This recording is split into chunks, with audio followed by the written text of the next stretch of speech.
The best revenge is to be unlike him who performed the injury. Did you know that every day, in every interaction, there's a hidden battlefield? It's the unseen struggle of manipulation versus authenticity, where our minds and hearts are the prizes to be won. It's not just in the movies or dramatic novels, it's in our offices, our homes, and even in the palm of our hands through our phones. Now, imagine navigating this battlefield armed with wisdom from the ancient Stoics, thinkers who understood the value of the mind and how to protect it. They taught us not just to survive, but to thrive amidst life's chaos by holding firm to our inner citadel, our core of rationality and virtue. In today's world, where manipulation can come from anywhere and wear many masks, how do we apply Stoic wisdom to recognize these tactics and shield ourselves?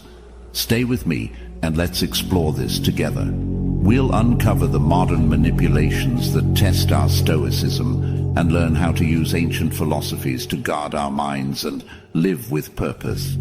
This isn't just about avoiding pitfalls, it's about building a life of authenticity, resilience, and true freedom. So, if you've ever felt played, pushed, or just plain puzzled by the actions of others, you're in the right place. Let's dive into this journey of empowerment together, guided by the timeless wisdom of the Stoics, and transform the way we interact with the world around us.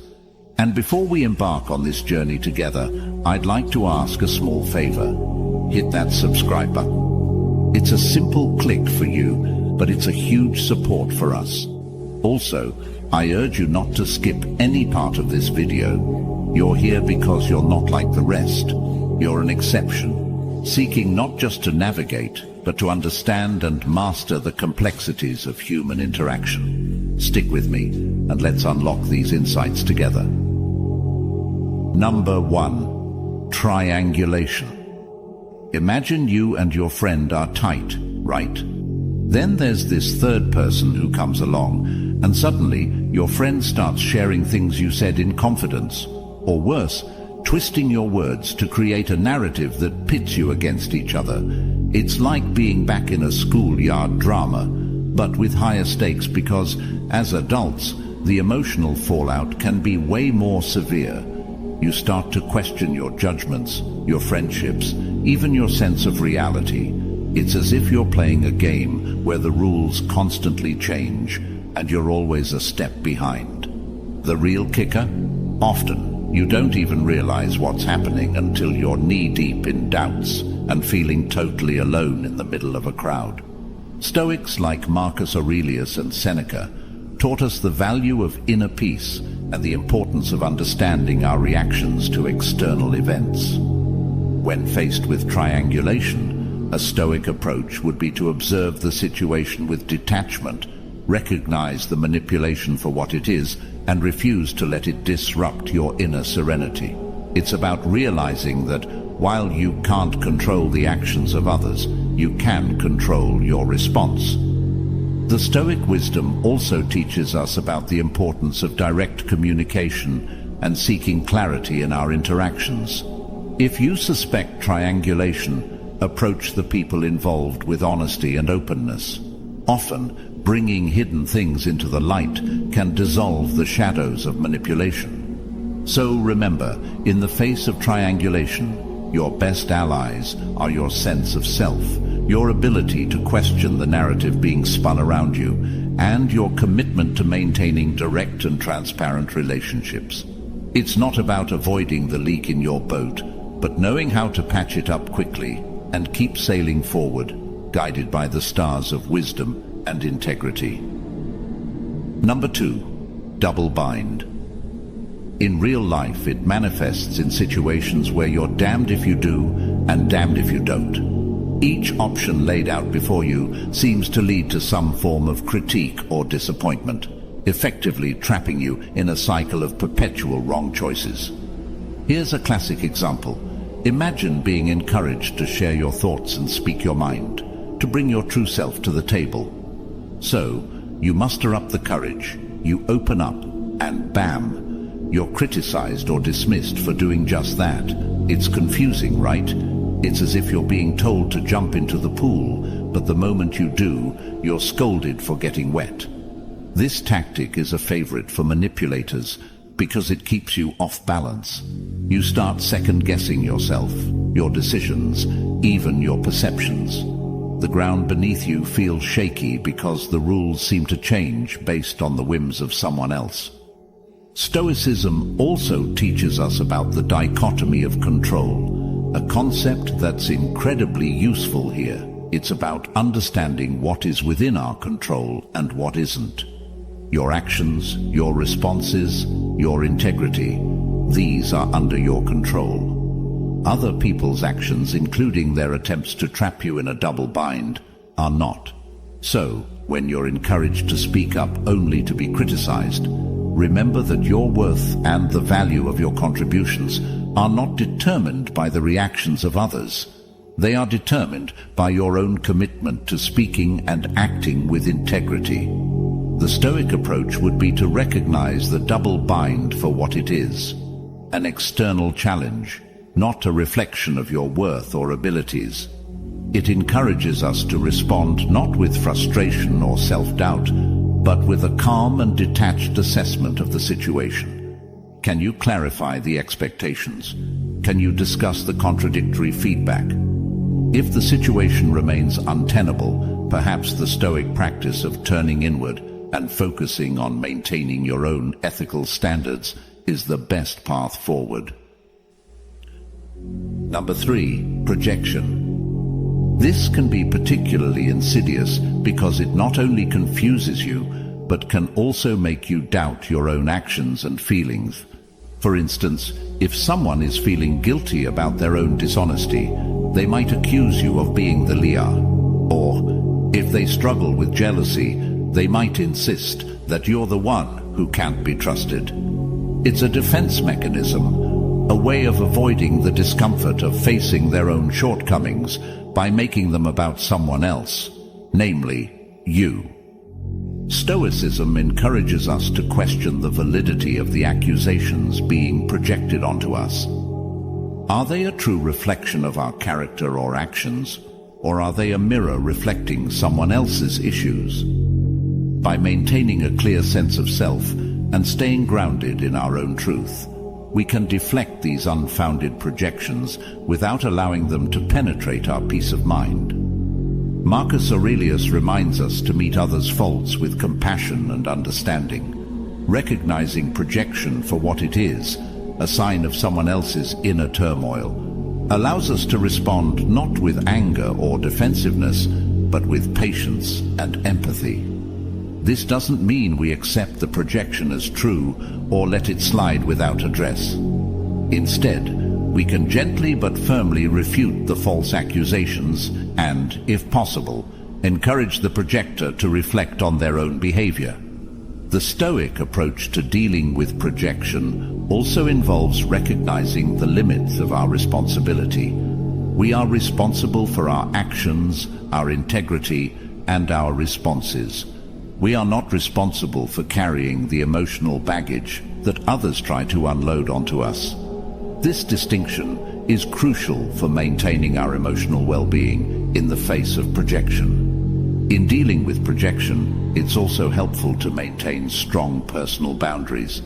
Stoicism teaches us the value of knowing what belongs to us and what does not, emotionally, psychologically, and ethically. When someone projects their faults onto us, it's a clear signal to reinforce those boundaries, to protect our garden from someone else's trash, so to speak. Number 4, time pressure. This manipulation tactic can pop up anywhere. In sales, it's the limited time offer that pressures you to buy something right now. In relationships, it might be a partner pushing for a quicker commitment than you're comfortable with.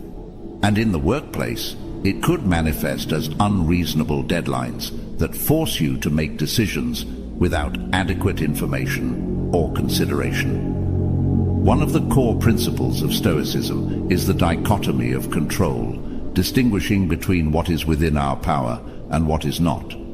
When faced with time pressure, it's crucial to remember that while we may not control the external demands placed on us, we do control our reactions to these demands. We can choose to take a breath, step back, and assess the situation with the clarity and rationality that Stoicism advocates. Seneca emphasizes the value of time as our most precious resource. Yet Stoicism also teaches us that the quality of our decisions, how aligned they are with our values and rational understanding, is far more important than the speed with which we make them. Therefore, when someone tries to rush us, invoking the wisdom of Seneca can be a powerful antidote. It's about recognizing that the urgency is often artificial and that real opportunities, real friends, and genuine deals will allow us the space and time to make decisions that are right for us. Marcus Aurelius encourages us to focus on the present moment and act with purpose and integrity. This Stoic practice can be incredibly helpful when dealing with time pressure. By staying present and not getting swept up in the frenzy of a ticking clock, we can maintain our composure and make decisions that reflect our true selves and our genuine best interests. The Stoic approach to time pressure also involves practicing courage, the courage to say no, the courage to ask for more time, and the courage to stand by our decisions, even if they go against the grain of urgency imposed by others. It's about having the strength to resist the wave of immediacy and choose the path that aligns with our reasoned judgment and personal values. Number 5. Inconsistency. This tactic is particularly jarring because it plays with our basic human need for stability and predictability in relationships. When someone's behavior towards us is inconsistent, it triggers a deep sense of unease. We're wired to seek approval and a sense of belonging, so when these are given and then abruptly withdrawn, it leaves us craving more, trying to figure out the puzzle, and, inevitably, walking on eggshells. The Stoics teach us that our happiness and peace of mind should not depend on external factors, including the behavior of others. Seneca advises us to anchor our happiness in our own virtue and reason, rather than in the approval or disapproval of others. Epictetus reminds us that we have the power to choose our responses to external events. When faced with inconsistency, we can choose to stay centered, reminding ourselves that the only thing we truly control is our own thoughts and actions. This doesn't mean we become indifferent or uncaring about how others treat us. Instead, it means we don't let our emotional well-being be at the mercy of someone else's fluctuating moods. Practicing Stoicism in the face of inconsistency means cultivating a sense of self-worth that is independent of external validation. It involves recognizing that while we may desire consistency and clarity in our relationships, we don't need them to be content or to feel good about ourselves. Marcus Aurelius encourages us to find tranquility within ourselves, regardless of external chaos. This internal tranquility becomes our compass, guiding us through the fog of inconsistency without losing our way. Moreover, Stoicism teaches us the value of clear communication and setting boundaries. Inconsistency in others might sometimes be a call for us to express our needs and expectations more clearly. It invites us to practice the Stoic virtues of courage and justice, courage to address the issue directly, and justice to do so with kindness and respect for both ourselves and the other person. Number 6. Emotional blackmail. Imagine someone has taken your emotions, those raw and real feelings that make you who you are, and locked them up. To get them back, to feel okay again, you're told you must pay a price. Maybe it's doing something you're uncomfortable with, or maybe it's sacrificing your own needs or values. It's as though your feelings are being held hostage, and the ransom is your compliance, your agreement to do whatever it is that the blackmailer wants. This isn't just manipulation. It's manipulation that cuts deep, using the very essence of your human experience, your capacity to feel, against you. Emotional blackmail can manifest in many ways: guilt trips, fear-mongering, obligation and shaming. It's a tactic that plays on our fears, our loves, our desires to be seen as good, caring individuals. But here's the thing: real love, real respect, they don't come with strings attached. They're not conditional on meeting a set of demands or sacrificing your well-being for someone else's desires. Stoicism reminds us that while we cannot control the actions or demands of others, we can control our reactions to them. We can choose not to play the game. Marcus Aurelius teaches us about the importance of living in accordance with nature, which includes being true to our own nature, our own character. When someone attempts to use emotional blackmail against us, they're asking us to act against our nature, to betray our own values and integrity for the sake of their desires. The Stoic response is to hold firm to our principles, to act with virtue, and to maintain our inner peace and dignity, regardless of external pressures. Stoicism also teaches us about the importance of compassion, both for ourselves and for others. In the face of emotional blackmail, it's crucial to extend compassion to ourselves, to recognize that it's okay to feel upset or conflicted, but also to remember that we don't have to act on those feelings. It's equally important to try and understand where the other person is coming from, as their actions are likely driven by their own pain or unmet needs. However, understanding does not mean acquiescing. We can offer empathy without sacrificing our autonomy. Number 7, gaslighting. This isn't just a disagreement. It's an attempt to make you question your perception of reality itself. That's gaslighting. It's a form of manipulation so subtle and insidious that it can shake the very foundations of your confidence, making you doubt your memory, your sanity, even your truth. Gaslighting can come in many forms: denying something you know happened, contradicting your feelings, or dismissing your concerns as irrational or overly sensitive. The goal is always the same: to undermine your trust in your own experiences and perceptions, making you more dependent on the manipulator's version of reality. Marcus Aurelius reminds us to be steadfast in the face of external turmoil. He teaches us to trust in our own perceptions and to return to our internal citadel, our place of rationality and inner peace, where no one else's words can reach us. Stoicism also encourages us to engage in constant self-reflection, to examine our beliefs and perceptions, not with doubt, but with clarity and honesty. This practice can be incredibly empowering in the context of gaslighting. It allows us to differentiate between legitimate self-examination and the external imposition of doubt. By knowing ourselves and our minds deeply, we can recognize when our reality is being unfairly challenged. The Stoic approach to gaslighting is not about becoming impervious to manipulation, but about recognizing it for what it is: an external attempt to control and destabilize, and responding with the strength of our internal fortitude, our commitment to our truth, and our trust in our own perceptions. It's about maintaining our mental and emotional equilibrium, even when someone tries to tell us the sky isn't blue. Number 8, false social approval. This tactic leverages our deep-seated human need to belong, to be part of the tribe. It whispers in our ear that to fit in, we must follow the crowd, even when our gut tells us otherwise. But here's the twist: just because someone says everyone is doing it doesn't make it true.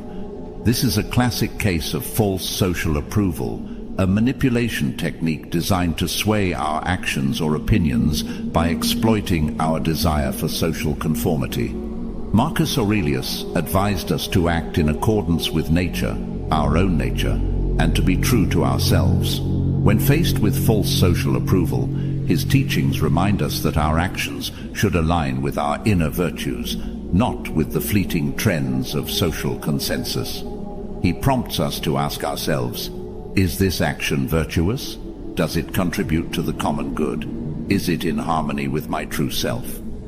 Stoicism also teaches us about the power of ataraxia, peace of mind achieved by living in accordance with reason. This concept becomes particularly relevant in the face of false social approval. By staying true to our reasoned judgments and not being swayed by the supposed actions of the masses, we preserve our inner peace. This doesn't mean isolating ourselves from society or rejecting social norms outright. Rather, it means critically assessing the value and impact of these norms on our lives and making conscious choices about which to follow. Furthermore, the Stoic practice of premeditation, visualizing potential challenges and preparing oneself to face them, can be invaluable here. By anticipating situations where false social approval might be leveraged against us, we can fortify our minds, rehearsing our adherence to Stoic principles and our commitment to acting with integrity regardless of external pressures. Number 9. Concealment of information. Picture yourself excited and ready to tackle a puzzle, but as you start to piece it together, you realize that half the pieces are missing. No matter how hard you try, you can't complete the picture, can't see the whole image. This frustration is akin to the experience of having crucial information concealed from you. It's a deliberate act to skew your perception, to keep you from seeing the full truth, thus influencing your decisions and opinions based on incomplete data. The concealment of information can happen in various contexts. In personal relationships, where someone might withhold feelings or intentions. In professional settings, where full details of a project or decision might be kept under wraps.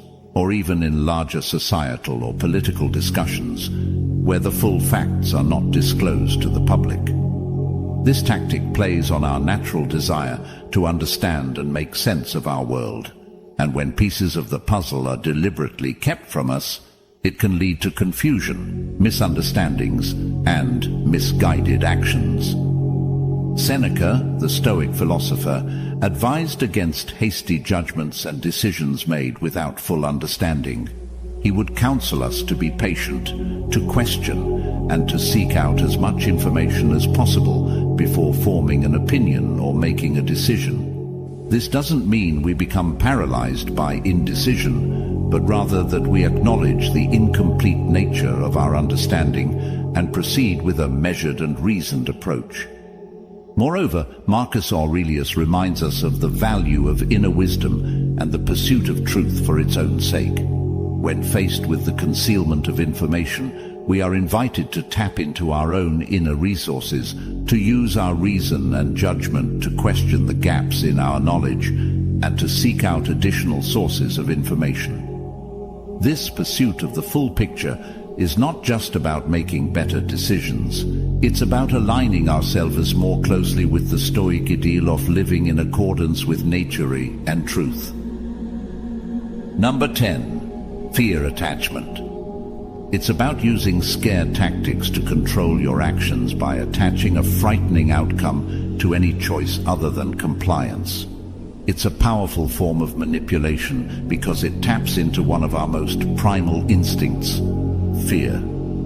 Fear attachment can manifest in various aspects of life, from personal relationships where one might say, "If you leave, you'll never find someone like me again," to professional environments where the implication might be, "Do this, or your career here is over." It creates a scenario where fear, rather than rational judgment, becomes the driving force behind your decisions. The Stoics teach us that fear, like any other emotion, is not an accurate reflection of reality, but rather a perception that can be examined, understood, and ultimately controlled. Marcus Aurelius reminds us of the power of our rational mind to maintain equanimity in the face of external disturbances, including attempts to manipulate us through fear. He advocates for a return to our inner citadel, our place of reason and virtue, where we can find the clarity and strength to stand firm in our decisions, unaffected by the external noise and unfounded threats. Moreover, Seneca suggests that often, when we confront our fears head-on, we find that they are not as insurmountable as they seemed. By facing the supposed consequences of non-compliance, we often find that the power they held over us diminishes, freeing us to make decisions based on our true values and best interests, rather than out of fear. Number 11. The blame game. This tactic is a classic move in the manipulator's playbook, shifting responsibility away from themselves and onto you, making you the fall guy for their actions or mistakes. The blame game can be particularly damaging because it not only places undue stress and guilt on you, but can also tarnish your reputation and relationships with others. It's a tactic that relies on creating confusion and doubt, making it challenging to see the situation clearly and defend yourself effectively. When accused unfairly, it's crucial to remember that while we may not control the accusations themselves, we do control how we respond to them. The Stoic approach encourages us to respond with reason and calm, to examine the facts of the situation and to stand firm in our truth. Marcus Aurelius advises us to meet false accusations with tranquility and to maintain our character in the face of adversity. He would counsel us not to retaliate with anger or defensiveness, but to calmly present our case and let our actions speak to our character. This Stoic composure allows us to maintain our dignity and peace of mind, even when faced with unjust blame. Seneca offers wisdom on dealing with adversity and false accusations, suggesting that our character and virtues will ultimately vindicate us. He advocates for patience and understanding, recognizing that sometimes the truth takes time to emerge. In the meantime, we should live in such a way that those who know us will not believe the false accusations, and those who do not will be won over by our steadfast virtue. Number 12. False praise. This is where flattery is used not as a form of sincere kindness, but as a tool to lower your defenses and make you more susceptible to manipulation. False praise can be particularly tricky to navigate because it plays on our natural desire for approval and validation. It's sweet on the surface, making us feel seen and appreciated, but the underlying intent is to influence our actions or decisions to someone else's advantage. It requires a discerning eye to differentiate between genuine compliments and flattery with an agenda. Stoicism teaches us the value of self-awareness and the importance of basing our self-esteem on our own judgments and virtues, rather than on external approval. It encourages us to question the intent behind the praise and to maintain our equilibrium, whether we're being criticized or complimented. Marcus Aurelius reminds us to be indifferent to the opinions of others, whether they are negative or positive, focusing instead on living according to reason and virtue. When we receive praise, the Stoic approach would be to appreciate it, but not to let it sway us from our path or cloud our judgment. It's about understanding that true worth comes from our actions and character, not from the flattery of others. Epictetus highlights the importance of discernment, of being able to distinguish between what is truly good, actions in accordance with virtue, and what merely appears to be good, like empty praise. He would advise us to examine the compliments we receive. Do they align with our own understanding of our virtues and actions, or are they attempting to manipulate us into acting against our best interests? Number 13. Victimization. This is a complex tactic because it plays on one of our most noble instincts, the desire to help those in need. It puts you in a bind where saying no can feel like abandoning someone in their hour of need, even when your gut tells you that their distress might not be as straightforward as it seems. Stoicism teaches us the importance of wisdom, the ability to see things for what they truly are. It encourages us to look beyond the surface, to question the narrative being presented, and to discern whether our help is genuinely needed or if we're being manipulated under the guise of victimhood. Marcus Aurelius urges us to act with kindness and justice, but also with wisdom. He would counsel us to extend our empathy judiciously, ensuring that our desire to help is not being exploited for manipulative ends. Stoicism doesn't call for a hardening of the heart, but for a sharpening of the mind, to see when our virtues are being turned against us. Seneca, with his insight into the complexities of human relationships, reminds us that true help does not always mean giving others what they want, but what they truly need. Sometimes the most compassionate response can be to encourage self-sufficiency and resilience, rather than acquiescing to demands that serve only to entrench the manipulator's victim narrative. The Stoic practice of reflection is also invaluable here. By reflecting on our interactions, we can better understand when our empathy is being exploited. This reflection allows us to set healthy boundaries, offering support in ways that are truly helpful without becoming enmeshed in manipulative dynamics. Number 14. Intentional silence. This is commonly known as giving the cold shoulder. Imagine you're in the middle of a conversation, and suddenly the other person goes silent, refusing to acknowledge your words, your presence, even your very existence. This isn't just an awkward pause, it's a deliberate act, using the absence of communication as a weapon. This silence is heavy, loaded with unspoken messages meant to make you feel invisible, unworthy, or anxious, pushing you into a corner where you're left questioning your actions and your value. Intentional silence can be profoundly disconcerting because it attacks a fundamental human need, the need for connection and acknowledgement. When someone chooses to withhold these, it's not just communication that's being denied, it's recognition and validation. But here's an essential truth to hold on to. Silence can say more about the person employing it as a tactic than it does about you or your worth. So, how does Stoicism help us face this chilling silence? It teaches us that our worth and our peace of mind come not from external validation, but from living in accordance with our own values and principles. Marcus Aurelius advises us to focus inward, to find tranquility and self-assurance in our own judgments and actions, rather than being swayed by the approval or disapproval of others. When faced with intentional silence, this Stoic principle encourages us to reflect on our own integrity and self-worth, independent of the acknowledgement from those around us. Seneca offers wisdom on patience and endurance, virtues that are particularly relevant when navigating the terrain of intentional silence. He teaches us that sometimes the best response is to maintain our dignity, to continue living virtuously, and to let our actions speak for themselves. In doing so, we demonstrate that our self-esteem is not hostage to others' willingness to communicate.